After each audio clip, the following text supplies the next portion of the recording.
3 clés pour réussir son branding, le pouvoir de votre marque sur les ventes. Vous voulez vous lancer, mais vous ne savez pas par où commencer, ou bien vous vous êtes déjà lancé, mais votre offre n'a pas rencontré le succès espéré. Dans les deux cas, vous avez intérêt à construire un meilleur branding. Alors dans cette vidéo, je vais vous donner 3 clés pour améliorer la perception de votre image de façon à augmenter vos ventes. Et surtout, je vous expliquerai ma technique de bascule concurrentielle pour obtenir un effet waouh avec votre marque. C'est parti! Créer une marque personnelle ou une marque professionnelle, pour beaucoup, ça signifie créer un logo, choisir des couleurs, avoir un slogan. Mais ça, c'est la partie visible de l'iceberg. Moi, aujourd'hui, je vous emmène dans la partie invisible, la partie psycho-émotionnelle de la marque, celle qui touche les gens au plus profond d'eux-mêmes et qui les pousse à agir. Que vous vendiez un produit ou un service, vous voulez développer une marque qui soit suffisamment forte pour créer de la désirabilité et faciliter les ventes. Et vous avez raison de vouloir le faire parce qu'à chaque instant, vous êtes en concurrence avec des centaines d'autres entreprises. Vos concurrents directs, vos concurrents indirects et pire encore, c'est que dans l'esprit des gens, vous êtes en concurrence avec leurs préoccupations du quotidien. Selon l'Ipsos en 2021, il s'agit du coronavirus, du chômage, de la pauvreté, de la corruption et de la criminalité. Vous comprenez qu'un simple logo ne va pas suffire. Il va falloir aller chercher les gens dans ce qui les touche profondément et dans ce qui compte réellement pour eux, qui a de la valeur à leurs yeux. C'est le seul et unique moyen de créer suffisamment de confiance afin de déclencher l'acte d'achat. La première clé qui manque à votre marque, c'est quelque chose qui va permettre de toucher aux émotions profondes de vos clients,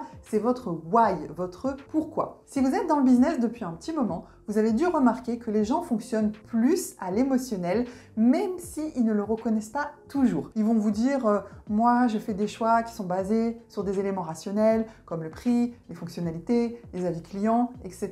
En réalité, ce que l'on sait dans le marketing, grâce à l'apport des neurosciences depuis plusieurs années, c'est que la prise de décision est initiée en amont par un facteur émotionnel qui va être lié aux valeurs de la personne. Et ensuite, son cerveau va aller chercher des arguments rationnels pour justifier sa décision et le rassurer dans son acte d'achat. Et c'est là où le fait de communiquer sur votre why est indispensable. Pour reprendre la célèbre phrase de Simon Sinek, vous voulez des clients qui croient en ce que vous croyez. Il faut qu'en une phrase, votre client comprenne que vous et lui, vous avez la même vision des choses, la même vision du monde. Et ça ne peut se faire qu'à travers un why qui soit fort et surtout qui soit au cœur de votre marque. Tant que vous êtes dans une description pure et simple de votre produit ou de votre service, vous ne créez pas d'émotion. Donc il n'y a pas de proximité, il n'y a pas de confiance qui va s'installer. Le why, ça se construit en faisant une phrase qui pourrait commencer par nous existons pour. Par exemple, chez Lego, nous existons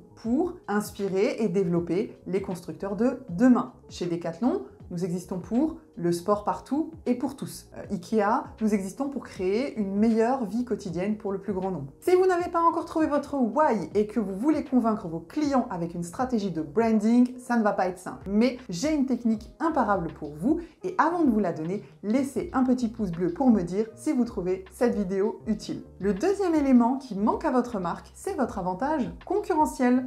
Votre avantage concurrentiel, c'est vraiment la raison qui fait qu'une personne va tout de suite vous identifiez comme le concurrent qui sort du lot. Vous savez déjà que dans la tête de vos clients, vous êtes comparé à la concurrence directe, mais aussi à la concurrence indirecte. Donc petit rappel, la concurrence directe, ce sont les entreprises qui vendent exactement la même chose que vous. La concurrence indirecte, ce sont ceux qui vendent une solution qui peut remplacer une alternative et souvent pour moins cher. Donc tant que le client ne voit pas ce qui vous distingue de toutes ces marques, vous n'avez aucune chance de le convaincre. Et ça, c'est parce que vous n'avez pas suffisamment appuyé sur les bénéfices de votre offre. Tant que vous n'aurez pas défini votre avantage concurrentiel, vous ne pourrez pas communiquer dessus et ça sera très difficile de vous faire connaître comme une référence dans votre domaine. Vous voyez sur les réseaux sociaux, c'est rempli de clones, ces comptes qui copient tous les uns des autres. Et les clients, en fait, ils n'y voient pas la moindre différence.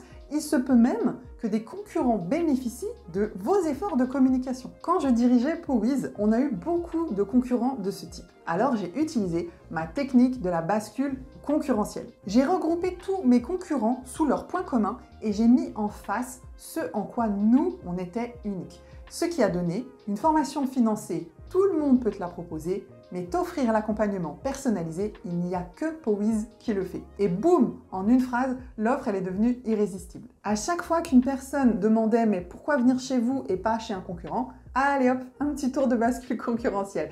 Et c'est exactement ce que vous devez faire. Vous devez être capable d'apparaître aux yeux de votre client comme une étoile à part, plus brillante que les autres. Donc prenez ce que vos concurrents ont tous en commun, mettez votre plus gros avantage concurrentiel dans la balance et créez cet effet de bascule mentale dans l'esprit de vos clients. Le troisième élément que vous avez besoin d'ajouter à votre marque, c'est bien évidemment le storytelling. Donc le storytelling, c'est une technique marketing qui consiste à promouvoir sa marque à travers l'histoire qu'on écrit autour de celle-ci. C'est une technique qui suscite l'attention et qui permet de persuader son audience par l'émotion et l'identification plus que par les arguments rationnels. En humanisant votre marque, vous allez créer un lien unique et mémorable avec vos clients. D'ailleurs, il n'y a pas longtemps, il y a une personne qui m'a dit « ça fait des années que je vous suis sur les réseaux sociaux, mais je viens seulement de prendre conscience du fait qu'il y avait une vraie personne derrière toutes ces communications et j'adore ce que vous faites. » Donc vous voyez que le storytelling, quand il est humain, quand il est authentique,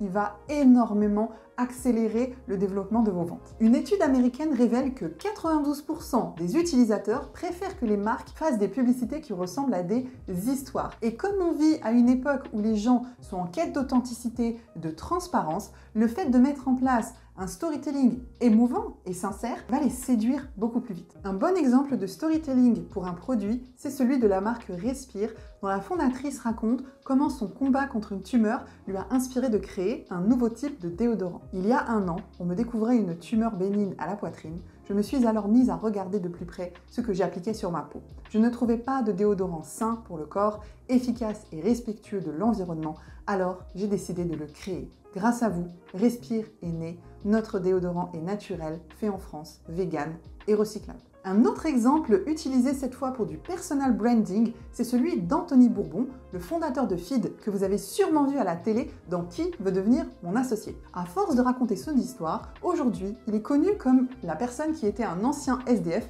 devenu millionnaire et sa success story fait rêver énormément de monde. Il se raconte « Je suis le fondateur et CEO de Feed. À 33 ans, sans famille et après avoir connu la rue, j'essaye de montrer qu'il est possible de réussir seul et sans réseau, quel que soit son milieu d'origine. À l'opposé des stéréotypes traditionnels start-up, je considère qu'il faut secouer le système pour faire primer la méritocratie sur l'héréditaire et la cooptation. Enfin, un exemple de storytelling qui sert à construire une communauté, c'est celle de Partie de Rien, la communauté que j'anime sur Instagram autour de récits inspirants et motivants de femmes qui sont devenues entrepreneuse. Donc racontez votre histoire, soyez authentique, répétez votre message jusqu'à ce qu'il soit limpide et faites-le vivre à travers votre marque. Comment raconter son histoire? Comment faire un bon storytelling? Eh bien, il vous suffit d'utiliser le schéma narratif classique. Il n'y a rien de sorcier, c'est une notion qu'on apprend au collège. Vous allez voir, c'est très simple car on se base sur un récit chronologique. Vous avez tout d'abord le protagoniste, c'est le sujet ou le héros. Ensuite, il y a la quête, donc c'est ce que ce sujet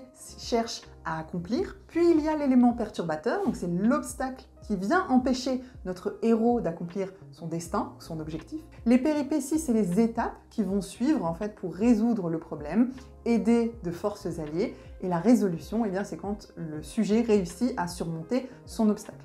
Si je prenais mon propre exemple pour vous illustrer le storytelling, je dirais que j'étais une jeune femme en quête de réalisation professionnelle, mais que le marché du travail m'a fermé violemment toutes ses portes dès l'instant où j'ai porté le voile. J'ai littéralement été bannie du salariat. Je me suis retrouvée seule et démunie avec un fort sentiment d'injustice. J'ai découvert le monde de l'entrepreneuriat, je me suis lancée une première fois, ça n'a pas marché et j'ai perdu beaucoup d'argent. Alors j'ai compris que je devais me former et de fil en aiguille, je suis passée de community manager à consultante, puis formatrice. Aujourd'hui, je suis mon propre patron et ce qui me rend vraiment heureuse, c'est d'encourager les autres à faire la même chose. D'ailleurs, pour vous aider à trouver des clients sur les réseaux sociaux, je vous offre un guide dans lequel je détaille toute ma stratégie de communication. Vous y apprendrez comment rendre votre marque captivante, comment faire un lancement explosif et comment réaliser toute votre stratégie sur les réseaux sociaux. Le lien est en description. Je vous invite à jeter un œil. En attendant, moi je vous dis à bientôt!